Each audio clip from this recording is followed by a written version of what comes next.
Sekarang kita akan masuk kepada arkana minor. Nah, arkana minor yang tadi kita sebutkan di awal itu terdiri dari 4 kelompok ya, ada pedang, ada tongkat, ya, ada koin dan ya tongkat, koin, pedang, piala. Okay. Maka bagaimana terhubungannya dengan tipologi Jung dalam kategori tarot? Nah, Carl Gustav Jung menganggap bahwa psike atau jiwa manusia memiliki lapisan-lapisan dan proses pengintegrasian dan lapisan tersebut dilakukan melalui perluasan dan tingkat kesadaran. Maka Jung menyebutnya sebagai layer of circumfection karena adanya energi dalam lapisan. Jung mengidentifikasikan lapisan dari fungsi ini sebagai thinking, feeling, sensing, intuiting. Maka Jung memiliki korelasi yang positif dengan MBTI atau Myers-Briggs Type Indicator. Nah, MBTI ini adalah alat tes psikologi dengan tipe kepribadian manusia. Jadi kalau kita pasti nanti kita akan masuk ya, bagi seorang yang belajar tarot juga pasti akan memperoleh alat tes MBTI ini. Baik, tipologi Jung dalam MBTI itu ya, seperti kita ketahui bersama bahwa dalam arkana minor itu ada 4 elemen, ada 4 kelompok, ada pedang, ada tongkat, kemudian ada piala dan ada koin. Nah, tongkat itu mewakili intuisi. Kemudian pentacles lawannya itu mewakili sensing. Kemudian sword pedang itu mewakili thinking. Dan cup adalah feeling. Artinya dalam mengambil sebuah keputusan apakah seseorang itu akan lebih banyak menggunakan thinkingnya atau lebih banyak menggunakan feelingnya, nanti kita akan ketahui kecenderungan seseorang. Kemudian yang berikutnya adalah kenapa harus begitu? Karena pada perkembangan ya, kita dapat melihat ada 3 sistem untuk menggabungkan MBTI dengan kartu pengadilan. Sistem tersebut digambarkan oleh Mary Gray, Janet Riley, ya, kemudian Linda Gale, ini ya, kemudian juga Dr. Arthur Garten, dia seorang psikolog dari Amerika, dan masing-masing memiliki tingkat sendiri. Sistem yang digunakan oleh Mary Gray dan Riley, ya, Mary Gray ini, ya, termasuk lebih kuat dan cocok untuk mendeskripsikan karena ia memiliki sifat dan konsisten dan sistem teoritis yang tertata, sedangkan sistem diusulkan oleh Linda Gale Walter dalam pandangan sendiri, baik secara internal maupun eksternal, cukup konsisten, memiliki pasangan yang unik untuk satu indikator yang sesuai dengan sifat dasar yang membuat pasangan lain mengalami perubahan. Nah, mengapa dengan demikian? Karena korelasi kartu tarot, ya, ketika kita akan masuk lebih dalam, ketika kartu tarot itu menjadi sebuah elemen atau astrologi atau tipe kepribadian umum, tongkat itu mewakili intuitif dan thinking, elemen api. Piala mewakili intuitive feeling, pedang itu sensing thinking, kemudian koin sensing feeling, dan sistem ini dan sistem ini atau dalam sebuah proses kartu pengadilan didefinisikan dengan asosiasi yang ditetapkan sebagai pembantu, perwira, raja, dan ratu. Oke. Nah, kemudian korelasi yang kedua adalah seperti yang kita lihat bersama bahwa MBTI ya itu untuk raja itu extrovert judging, ratu introvert judging, perwira extrovert perceiving, pembantu introvert perceiving, tongkat intuitif dan thinking, koin intuitif dan feeling, pedang sensing dan thinking, piala sensing dan feeling. Nah, dengan demikian ketika kita kelompokkan menjadi sebuah satu dan kita mulai mengembangkan, ya, maka terjadi sebuah diagram seperti ini. Raja tongkat itu adalah extrovert, intuiting, thinking, dan judging misalnya. Atau misalnya saja ketika kita menemukan perwira koin, nah ini koin, ini perwira koin, maka kita menemukan eh, extrovert, sensing, feeling, dan perceiving. Perwira Wade. Nah, bagaimana cara memainnya? Nanti ini dalam pembelajaran di tingkat sertifikat tarot counselor. Sebelum kita melakukan sebuah proses counseling, klien itu dipersilakan untuk mengisi kuesioner sebanyak 60 soal, ya kurang lebih akan diisi sekitar 5-10 menit. Kemudian kita menemukan karakternya, apakah dia karakternya ESVJ, ISTJ, dan seterusnya. Dan ketika misalnya kita sudah menemukan karakternya secara mendasar sesuai dengan pertanyaan-pertanyaan kita ajukan secara psikometrik, maka kita bermain tarot. Ketika kita bermain tarot, kemudian kita kumpulkan dalam sebuah akumulasi, dan kemudian misalnya sekarang kita menemukan kecenderungan dia adalah seorang thinking, pada hasilnya adalah seorang feeling, maka pendekatannya adalah pendekatan thinking untuk lebih mengimbangi dari situasi yang terjadi. Tetapi itu pembahasan nanti setelah kita akan masuk pada wilayah sertifikat tarot counselor. Kemudian secara kita kembali lagi ke awal bahwa dalam kajian-kajian tarot psikologi kita memiliki banyak referensi tentang tarot psikologi. Ya, ini ada beberapa buku-buku yang menjadi bahan-bahan penelitian saya. Ya, kemudian ada kartu tarot, archetypal journal, kemudian mind and symbol, kemudian banyak ego dan archetype dan sebagainya. Dan referensi tentang tarot psikologi itu banyak sekali ya.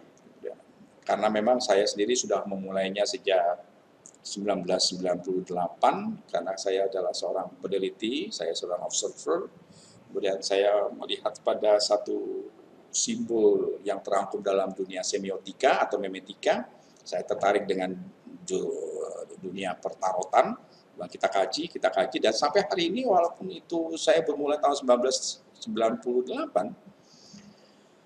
dan sekarang sudah cukup lama, itu saya masih terus melakukan sebuah kajian-kajian tentang tarot, sehingga saya memiliki beberapa referensi tentang tarot psikologi.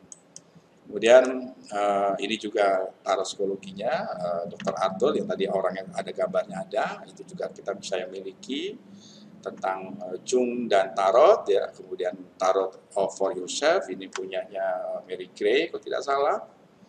Dan kemudian ini sahabat saya juga Robert Wong ya, tarot psikologi. Jadi kita memiliki beberapa referensi tentang tarot psikologi.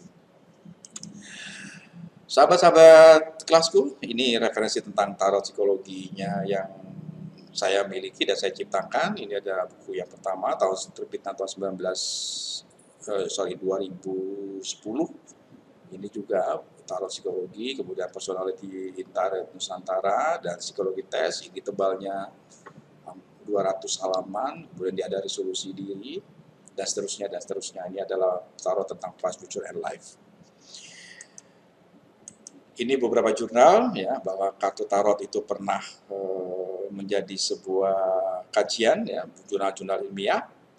Kemudian beberapa penelitian tentang tarot, kartu tarot itu pernah dijadikan sebuah media untuk sebuah studi kasus strata skripsi ya, tentang sebuah studi literatur mengenal tarot dalam asesmen psikologis ya. Jadi proses pemecahan masalah pada anak yang dilancurkan ya, itu kebetulan itu adalah murid saya ya, seorang psikolog di Universitas Muhammadiyah Surakarta. Kemudian ini ya, kartu tarot juga pernah dikaji untuk analis ilustrasi kartu tarot dalam bentuk deck Nusantara. Itu adalah penyusunan sebagai penyertaan mencapai derajat S1 untuk Fakultas Seni Rupa Institut Kesenian Jakarta. Kemudian juga masih banyak lagi yang merujuk pada penelitian-penelitian atau kajian-kajian tentang tarot Nusantara. Oke, sekarang penggunaan kartu tarot psikologi. Penggunaan tarot atas dasar archetype digunakan untuk beberapa psikolog sebagai wadah konseling.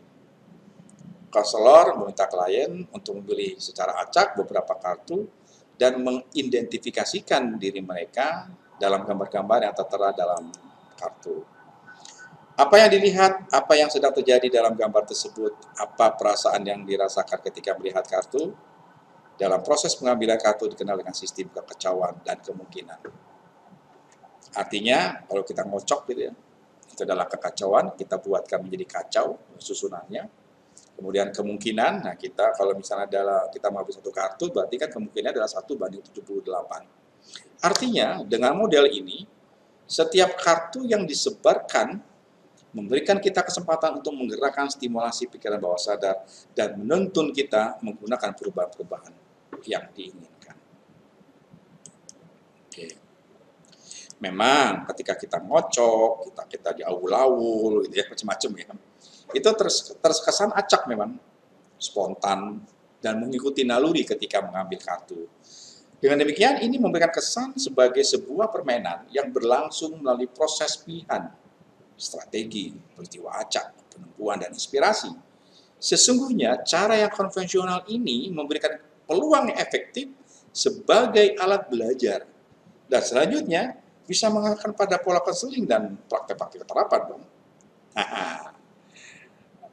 Oke, sampai di sini, bila dikorelasikan dengan permainan yang digunakan dalam berbagai alat penilaian, seperti TAT, ya, itu adalah alat tes psikologi proyektif berupa gambar-gambar yang diminta, diinterpretasikan oleh klien, yang menggunakan foto-foto ambigu untuk merangsang bercerita proyektif, dan bisa saja rosa, maka kesamaannya akan sangat mirip. Kalau rosa itu tinta ya, jadi gambar.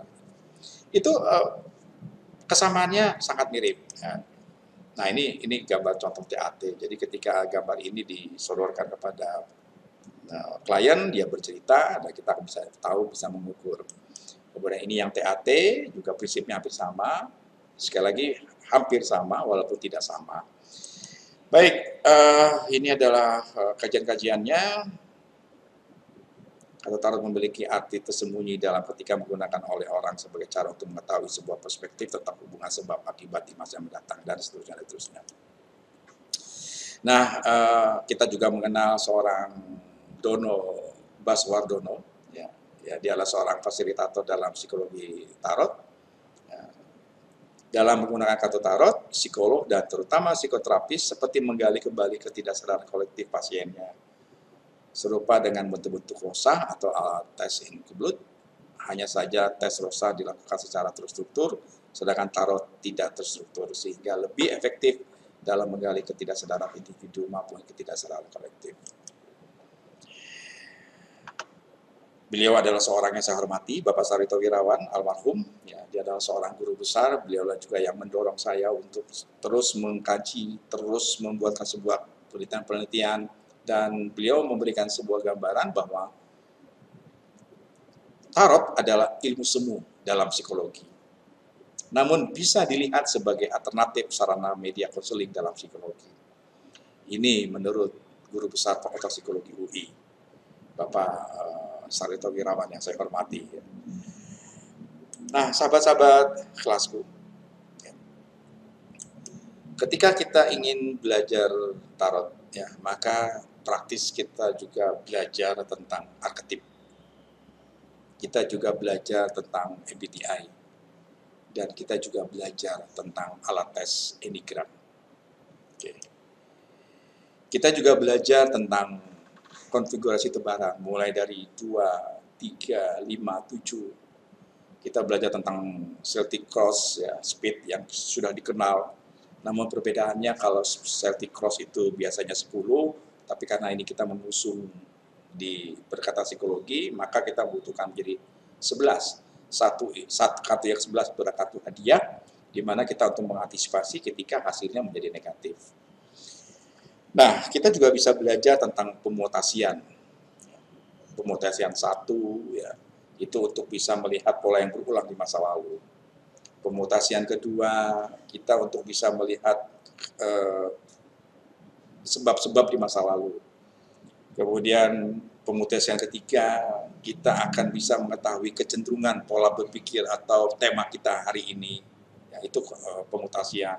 Nah, melalui pemutasian pula lah adalah sebuah celah untuk bisa melihat masa lalu, dan itu pasti akan kita kaitkan dengan beberapa teknik-teknik, ya, past life regression, ya, atau pola-pola untuk bisa memapping siapa dirimu ya, di masa lalu. Nah, kemudian kita tingkat lanjutan kita fokus kepada konsep tentang ada apa denganku atau ada apa dengan dia, mengapa, dan siapa aku atau siapa dia. Ya.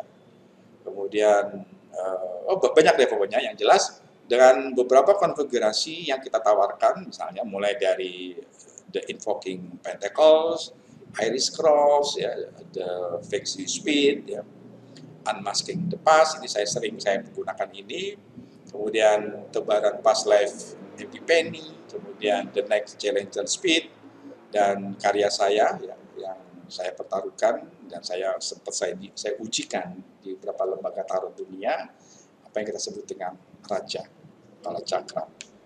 Nah, belajar tarot Nusantara ya, kita juga belajar tentang hipnoterapi, tentang regresi ya, dan tentang past life regression. Nah, itu adalah gambaran-gambaran tentang belajar tarot Nusantara, dan setelah itu kita juga belajar tentang teknik-teknik purna ya, yaitu bagaimana kita memutuskan karma dan seterusnya. Nah, kenapa dengan istilah karma? Karena itu adalah sebuah cara ya bagi sebagian orang yang meyakini bahwa ada keterhubungan antara hidupku yang hari ini kita alami dengan apa yang terjadi di sebelumnya.